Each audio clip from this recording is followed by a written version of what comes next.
വയനാട് മുണ്ടക്കൈ ചുരൽമല ദുരന്തത്തിൽ നടക്കുന്ന CCTV ദൃശ്യങ്ങൾ പുറത്ത്.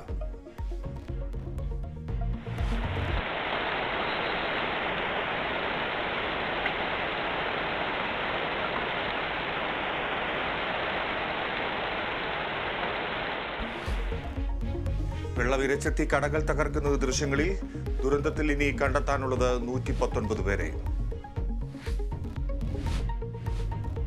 ജസ്ന തിരോധാനത്തിൽ നിർണായക വെളിപ്പെടുത്തലുമായി മുണ്ടക്കയത്തെ ലോഡ്ജിലെ ജീവനക്കാരി. ജസ്നയെ യുവാവിനൊപ്പം ലോഡ്ജിൽ കണ്ടു. ജീവനക്കാരിയുടെ ആരോപണം തള്ളി ലോഡ്ജ് ഉടമ. ആരോപണമുയർത്തിയ സ്ത്രീ ലോഡ്ജിൽ ലൈംഗിക തൊഴിൽ നടത്തിയിരുന്നെന്ന് വെളിപ്പെടുത്തൽ.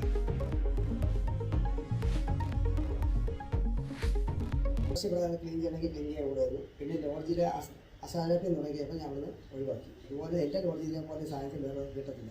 അതുകൊണ്ട് ശാരീരിക ലോട്ട് ഇവിടെ കൽപ്പിച്ച് നടക്കും. കൊൽക്കത്തയിലെ ഡോക്ടറുടെ ബലാത്സംഗ കൊലയിൽ സ്വമേധയാ കേസെടുത്ത് സുപ്രീം കോടതി. കേസ് ചൊവ്വാഴ്ച പരിഗണിക്കും. പ്രതിയെ നാർക്കോ അനാലിസിസ് പരിശോധനയ്ക്ക് വിധേയരാക്കും. വനിതാ ഡോക്ടർമാരുടെ ജോലി സമയം കുറച്ച് ബംഗാൾ സർക്കാർ. ആർജികർ ആശുപത്രി പരിസരത്ത് ഒരാഴ്ച നിരോധനാജ്ഞ.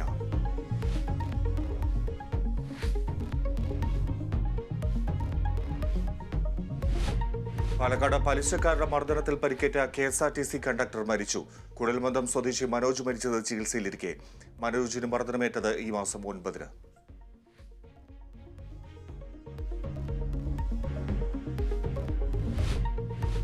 ജാർഖണ്ഡ് മുക്തി മോർച്ച പിളർപ്പിലേക്ക്. മുൻ മുഖ്യമന്ത്രി ചമ്പൈ സോറൻ BJP-യിലേക്കെന്ന് സൂചന. സോറനും 6 MLA-മാരും ഡൽഹിയിൽ. എക്സിൽ നിന്ന് പാർട്ടി പേര് നീക്കി ചമ്പൈ സോറൻ.